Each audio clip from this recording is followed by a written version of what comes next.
ஓம் சத்குரு சாய்நாதாய நமோ நமக. எனது முதன்மை பேராசான் மதிப்பிற்கினிய ஆதித்ய குருஜி ஐயா அவர்களுக்கு குரு வணக்கம். உலகம் முழுக்க பரவி இருக்கின்ற தமிழ் உறவுகள் அனைவருக்கும் மதுரை ஜோதிடர் சாய் செல்வத்தின் இனிய வணக்கங்கள். வாழ்க பல்லாண்டு. இன்னைக்கு நம்ம பார்க்க போற பதிவு கல்வி சம்பந்தப்பட்ட பதிவு. வெளிநாட்டில் சென்று படிக்க போவது யார்? ஆணோ பெண்ணோ? வெளிநாட்டில் யார் படிப்பா?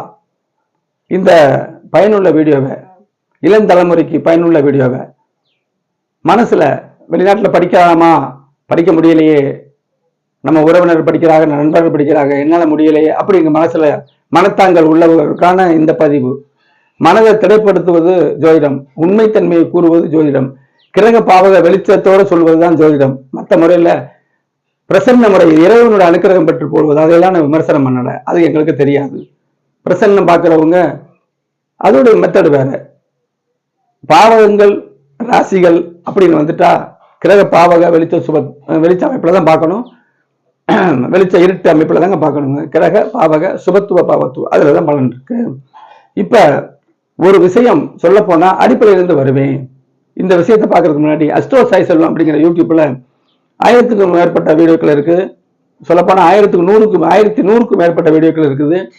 அவ்வளவு பயனுள்ள வீடியோக்கள். கிரக பாவக சுபத்துவ அடிப்படையில் சொன்னது கல்வி, வேலை வாய்ப்புகள், வெளிநாடு பயணம், திருமணம், இரண்டாம் திருமணம், தொழிலா வேலையா, தொழில் எவ்வளவு சம்பாதிப்பாரு, வெளிநாட்டில் எவ்வளவு சம்பாதிப்பாரு, வேலையா இருந்தா அதுலேயே நல்ல சம்பாத்தியம் பண்ணக்கூடிய அமைப்பு வருமா, சிறு தொழிலா இருந்தாலும் மிக்க வருமானம் வருமா, அனைத்தும் சொல்லலாம்.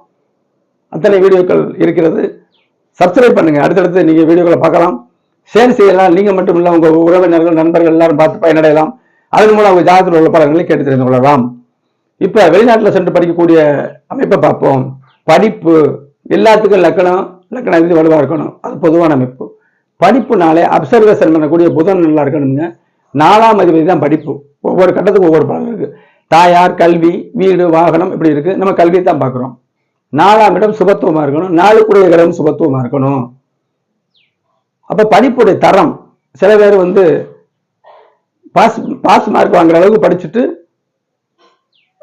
நல்ல வேலையில் இருக்கக்கூடிய அமைப்பா இருக்கு, அது வேற கணக்கு. ஸ்கூல் ஃபர்ஸ்ட்,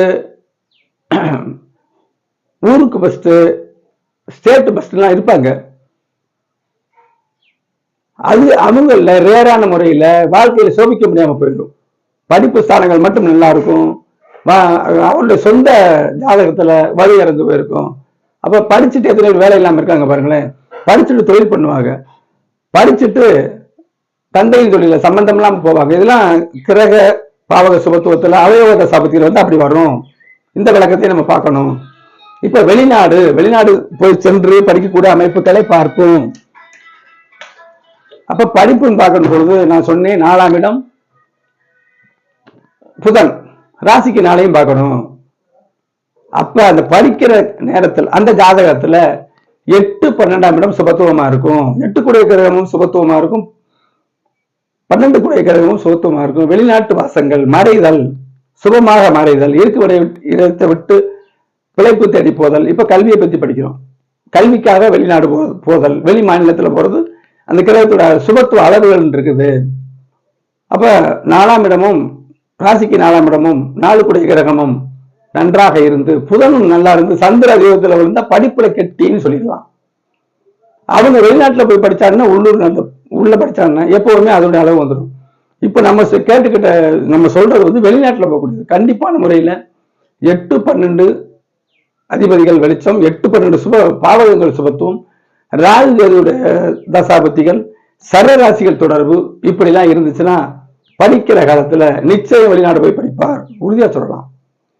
அவர் வெளி மாநிலத்துல போய் படிச்சுட்டு அங்கேயே வேலைக்கு போற அமைப்பு இருக்கு. எல்லாமே கிரக பாவக சுபத்துவ பாவத்துவத்துல இருக்குது.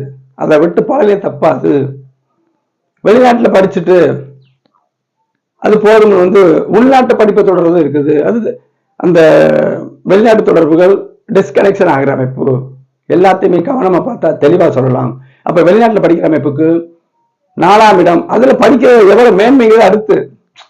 அப்ப 4ஆம் இடம் கெட்டு போகாம இருக்கணும், புதன் கெட்டு போகாம இருக்கணும், 4க்கு அதிபதி நல்லா இருக்கணும். ஒரு 70% இருந்தாலே படிப்பார்ல. சந்திர அதியோகம்லாம் இருந்தால் மிக மேன்மையான படிப்புக்கு சந்திர அதியோகம் சுபத்துவத்தோட அளவுகள் கூடும்போது நல்ல படிப்பு. சரி, வெளிநாட்டுக்கு போவாங்களா, 8, 12 வெளிச்சமா இருக்கும், அதோட தசாபதி நடக்கும், சரராசியோட தொடர்புள்ள தசாபதிகள் நடக்கும், ராகு கேதுக்களுடைய தொடர்பு உள்ள தசாபதிகள் நடக்கும். இப்படி இருக்கும் பொழுது கண்டிப்பான முறையில் அவர் வெளிநாட்டில் போய் படித்து சிறப்பா இருப்பாரு. சரி, படித்ததுக்கு பின்னாடி தொழில் அமைப்பு எப்படி இருக்கும், வாழ்க்கை எப்படி இருக்கும், அது மற்ற விவரங்கள் இதுலயே தெரியுதா. ஒரு விஷயத்தை வச்சு சொல்லக்கூடாது. 9 கிரகங்கள், 12 பாவகங்கள், அதோடு இந்த கிரகங்கள் ஒளிக்கலப்பு, எந்த கிரகம் எந்த கிரகம் சேர்ந்திருக்கு, பகை கிரகங்கள் சேர்ந்திருக்கா, வெளிச்ச கிரகம் ஒன்னோடு ஒன்று சேர்ந்திருக்கா, அந்த பகை கிரகம் வெளிச்ச கிரகம் சேர்ந்த இடத்துல அந்த சேர்ந்த கிரகங்களுடைய நட்பு கிரகங்கள் எத்தனை இருக்கு, ஆகாத கிரகங்களுக்கு நட்பு கிரகங்கள் எத்தனை இருக்கு, இத்தனையும் நம்ம கணிச்சோம்னா பலன்களை தெளிவாக கருத்தறிந்து கொள்ளலாம். உங்கள் ஜாதகத்துல உங்க பிள்ளைகள் நீங்க சிறுவயதா இருந்தா உங்க பேர பிள்ளைகள் எல்லாரும் வெளிநாட்டில் படிக்கணும்னு ஆசைப்படுறாங்களா, அந்த எண்ணங்கள் வரப்போய் தான் அந்த அவங்களுக்கு அந்த எண்ணம், அதாவது கிரகங்கள் ஆதிக்கம் செலுத்தும் பொழுதுதான் அந்த எண்ணங்கள் வரும். அந்த ஆதிக்கம்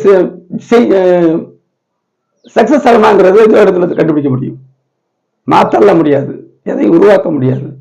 ஆகவே இது சம்பந்தமான கேள்விகள் உங்களுக்கு இருந்தால் திரைவரையுடைய வாட்ஸ்அப் நமக்கு தொடர்பு கொள்ளுங்க. கிரக விளக்கத்தோடு தெளிவாக பலன்களை கேட்டு தெரிந்து கொள்ளலாம். மிக நுணுக்கமான உண்மை ஜோதிடத்தின் அமைப்புகள் உட்பட்ட வீடியோக்களை பார்க்க எப்பொழுதும் அஸ்ட்ரோ சாய் செல்வம் அப்படிங்கிற யூடியூப்பில் இணைந்திருங்கள். அடுத்த பயனுள்ள வீடியோவில் சந்திப்போம். நன்றி, வணக்கம்.